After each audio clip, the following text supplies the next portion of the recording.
For more on the Super Sunday elections in Germany, I'm joined via Skype by Jacob Kirkegaard. He's the senior fellow at International Economic Policy Research Institution in Washington, D.C. Welcome to our broadcast. My pleasure. You just heard our broadcast in our report there from Guy Henderson. Is this election a referendum on Angela Merkel's handling of the refugee crisis? Oh, I don't think there's any doubt about that. I mean, as it was mentioned, usually local issues dominate in these types of regional elections, but everything you hear and everything in the press coverage in Germany and interviews suggests that the issue that really moves votes here are not local issues. They are, in fact, people's concerns about the refugee crisis. Angela Merkel has said that the rise of this populist anti-refugee party, Alternative Deutschland, is a temporary phenomenon, is what she called it. Will this election determine its popularity temporarily? Oh, there's no doubt that I think this election will see its popularity rise quite dramatically. I mean, going from essentially being a new party just a few years ago to 20% of the vote in projected, at least in Sachsen-Anhalt, is quite remarkable. But I think it's also the case that this could be temporary.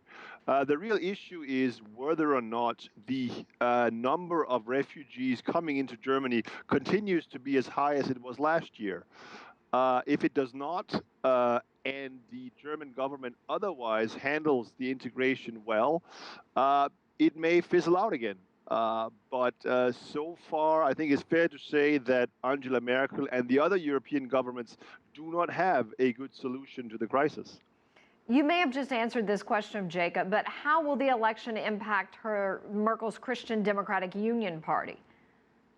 Well, and there's no doubt that this will be a major disappointment to the party. They were looking to take back control of Baden-Württemberg, which is a big industrial state that they have traditionally ruled. That is probably not going to happen. They were looking to take over in Rhineland-Palatinate. That's probably not going to happen either. So no, this is a major disappointment for Merkel's party. But I would still caution that I do not believe that Merkel's leadership is under any imminent threat.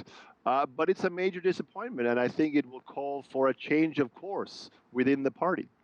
Let's talk about the migrants themselves. As you know, the EU leaders are gathering again next week to finalize the details of this new deal with Turkey on how to stem migration. And this week, the Western Balkans route was closed to refugees. Several countries, Slovenia, Croatia, and Serbia, are announcing new tighter restrictions. What does this mean for the migrants at this point, or do we know? Well, I mean, it means that at least the route hitherto used the most is now sealed.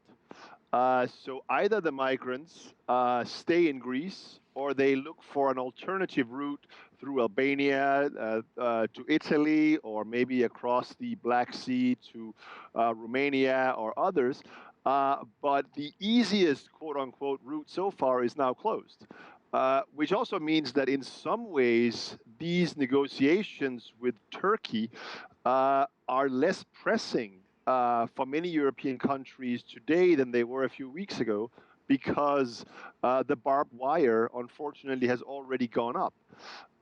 So while this deal with Turkey is very important to Angela Merkel and certainly very important to the Greek government, for the rest of Europe, it's not clear to me that it is as urgent as it was.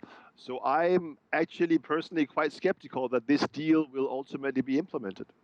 Well, Jacob Kirkegaard, we certainly appreciate your time and your insight. Thank you for joining us.